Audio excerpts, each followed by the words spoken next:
Sure, I'm Ed Albertson. I'm running for the U.S. House of Representatives, the 12th Congressional District, and I ran before, so I'm running again in this election because I think it's a very important race. For the first time in a long time, we have an opportunity for this to be a competitive race.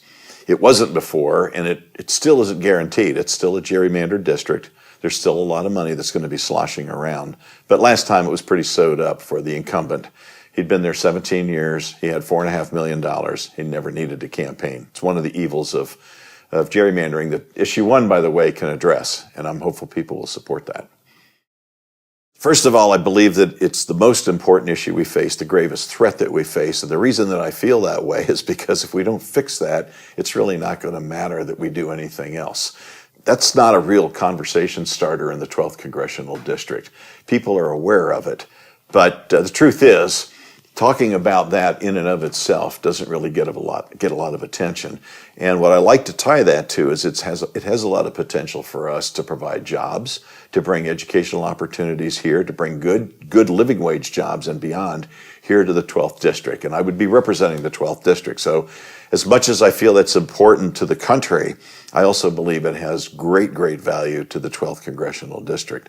There are no incentives for people to engage in any kind of renewable energy. And what I'm talking about is getting yourself a geothermal system or putting solar panels on your house, or even companies coming here and investing in our economy, because if we're not going to support it as a state, why would a company move here and build solar panels? It makes no sense.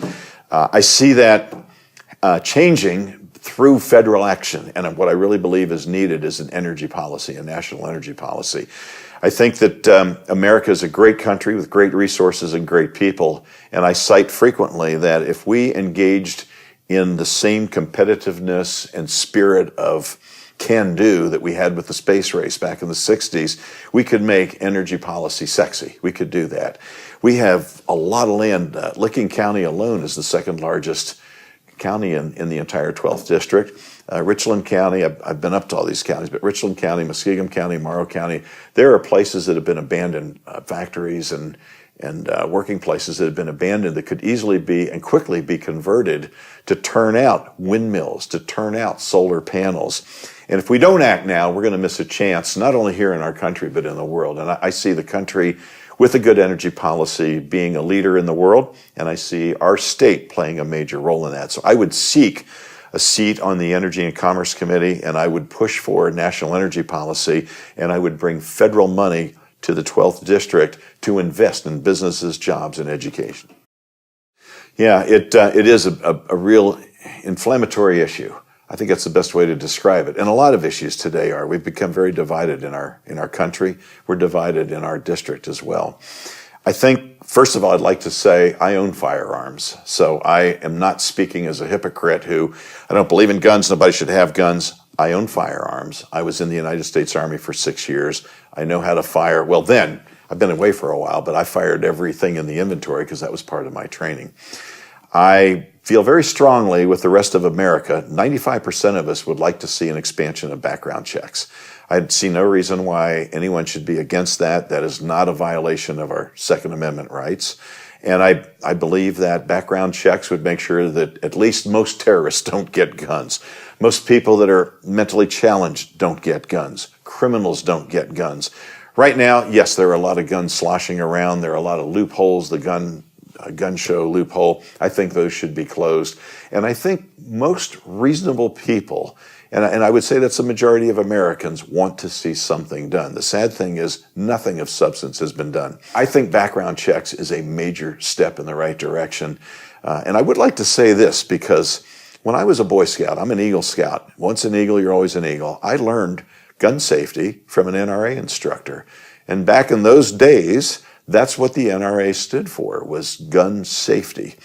And it bothers me that that organization, not gun owners, not NRA members, but the leadership of that organization seem to have attached themselves to the gun industry in an unhealthy way. And they've created good business for gun sellers and manufacturers, bad business for the safety of our children. My daughter teaches in high school. My grandchildren go to school.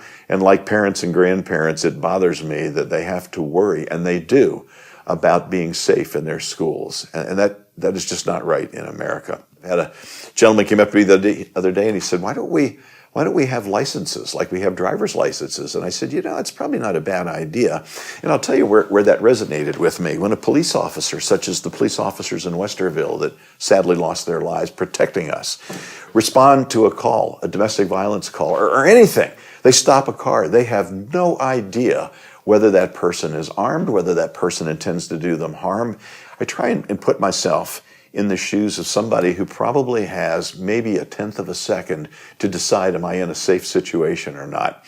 Couple that with open carry, somebody who has a firearm at the ready, and I believe we ask unreasonable things from our law enforcement officers. I've talked to law enforcement officers, by the way. They don't like open carry for the most part, and they don't like the idea that people can get guns so easily. So we choose sides, we divide ourselves, and we find no common ground. And I think we need to start working on these are problems, these are issues.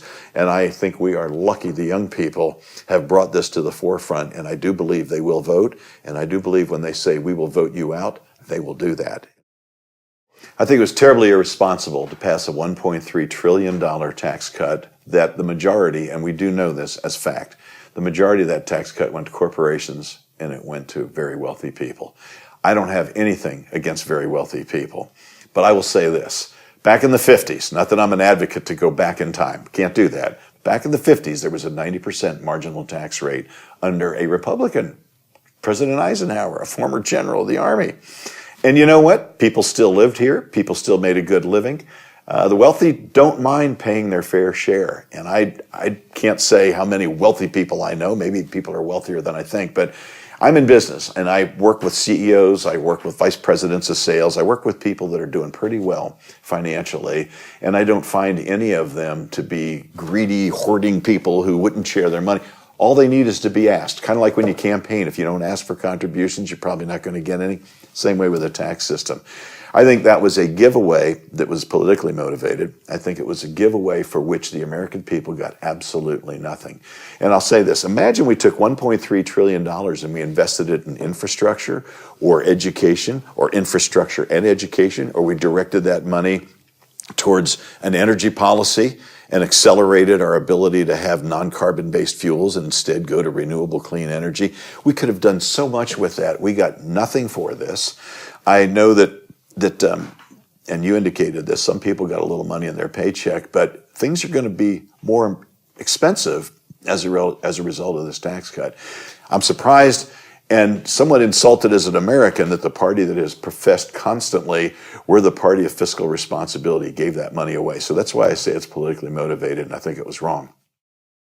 I think there are two things that governments are most responsible for. One is to defend the country against enemies, foreign and domestic. I took an oath to do that as an Army officer. The other thing is to take care of our people.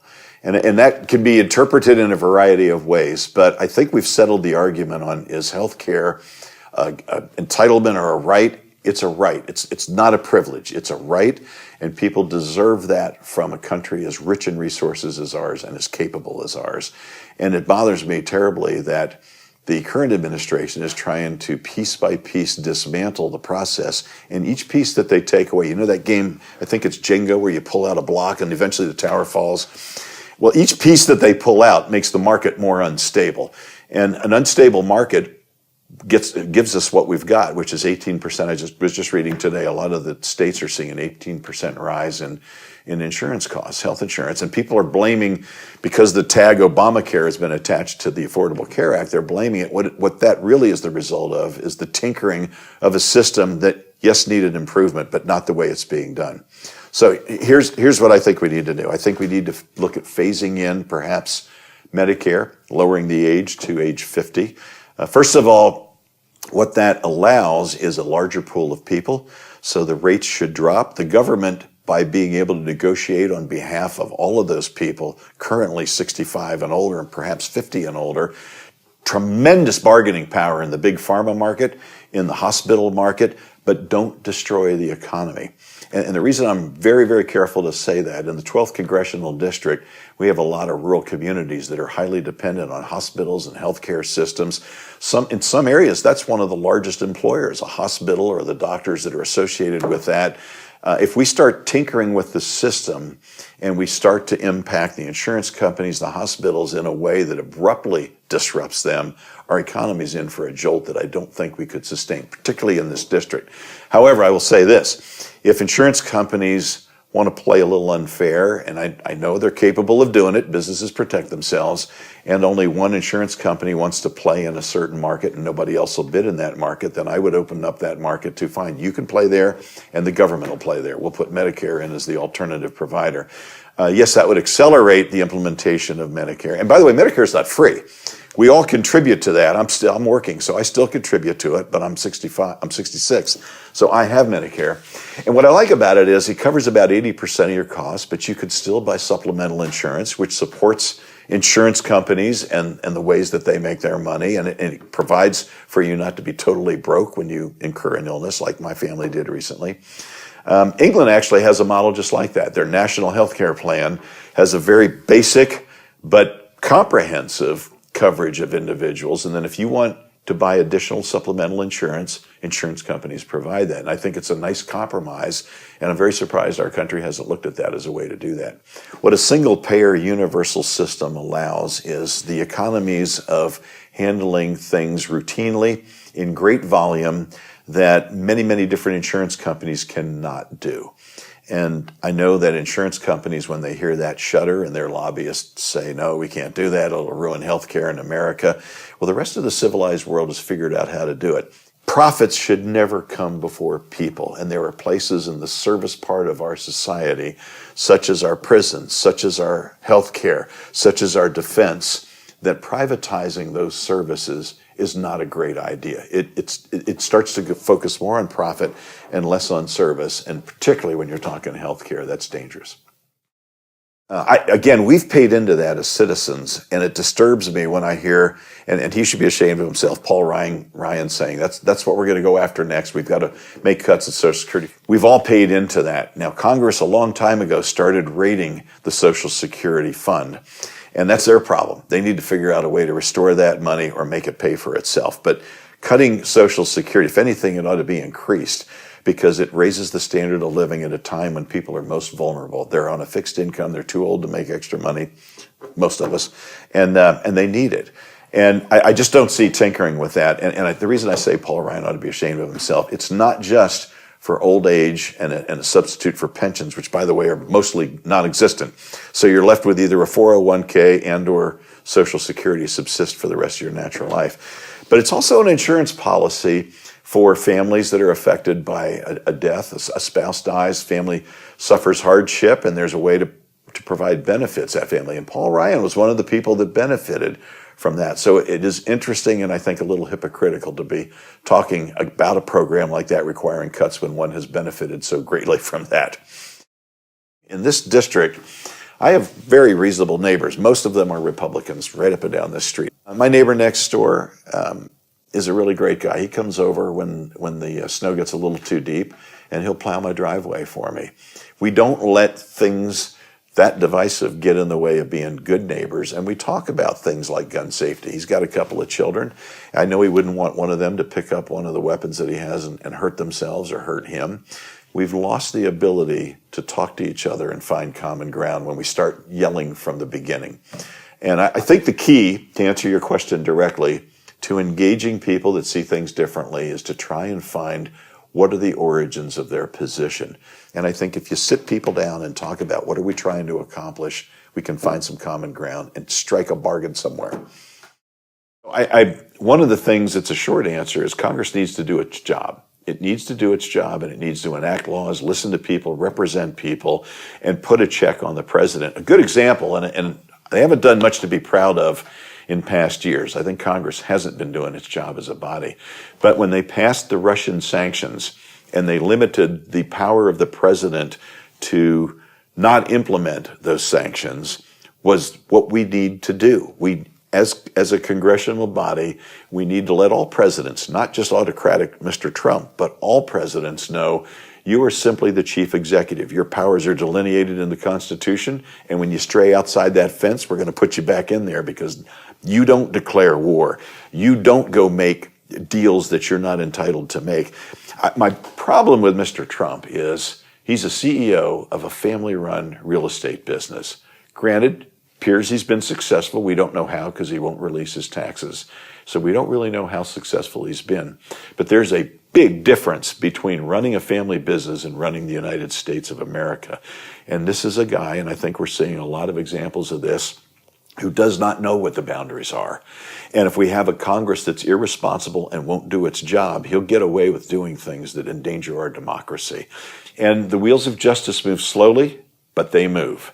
And if this guy did something wrong, he's going to have to pay up, and they're going to find it. I'm a son, so I had a mom. I had a wife for 45 years. I have a daughter. I have a granddaughter. And it infuriates me that in 2018, we're still talking about women's rights as if they're a separate package. Women are people. I know men and women are different. I've been married. I get that. But when it comes to rights in the eyes of the law, men and women should have the same rights. I support a woman's right to choose, and I don't think it's any different than a man's right to choose. It's a little more complicated for all of us when we realize, well, women are the ones that bear children. That's right. So they have to make very tough decisions that we men do not have to make. I do not think me, any legislative body, any doctor, anybody should make decisions for women and their bodies. I'm not a woman, and I can't get pregnant, so I have no idea. And without that basis, I don't think I have the right to tell any other human being, a woman, what she should do with her body. First of all, I learned a lot. Anytime you run for an office, any office, I think there are lessons learned from the first time you do it. For those that are either crazy enough or willing to do it again, you can learn from the things you did, good and bad. I didn't have an opportunity to engage groups like I've had this time because a lot of the groups that would have engaged us, including Indivisible 12, could never coax Mr. Teaberry out to appear. The things that I did learn was the ability to get out and talk to people. People are willing to listen. People are more engaged this time, so there are more groups to talk to, which gives us, as candidates, all of us, an opportunity to hear more. Often it feels like the expectation is you have something to say, so you say it as the candidate. I am very interested in hearing what people have to say and what's on their minds. I know how I feel, but I'm a representative, supposedly, not the king. And I want to know what's on people's minds, where they stand, and how do we interpret that into action in Washington. The main thing is to keep the main thing the main thing. And I would ask that we not lose our focus. This is wonderful that we have 7 candidates, some Democratic candidates. It's wonderful we have 10 Republicans. We have a Green Party candidate. Truthfully, this is what democracy looks like. 18 people who are willing to go through this, and people that are willing to listen to 18 people. Even just listening to 7 of them can be quite a trial. But yes, I think as a believer in democratic principles, I'm going to stop short of, I don't think everything either party does is completely snow pure. But this is an opportunity for the first time in decades to have an open race. And one thing that opposition party does really well is when all the fighting is over, they fall in line and they support a candidate. We don't do that well in our party. And I look at the people that are my colleagues, my peers. I respect them. I know some of them have different viewpoints. They speak from a different plane. But you know what? They're either speaking from their heart or their head or both. And I do believe the main thing is to keep the main thing the main thing. And the main thing here is to keep this seat, or get this seat and keep it. And the way to do that is to pull together. I'm going to do my best, as the other 6 are doing. And when all is said and done, if I'm not the candidate, I will do my best to support them because their principles and their values align with mine.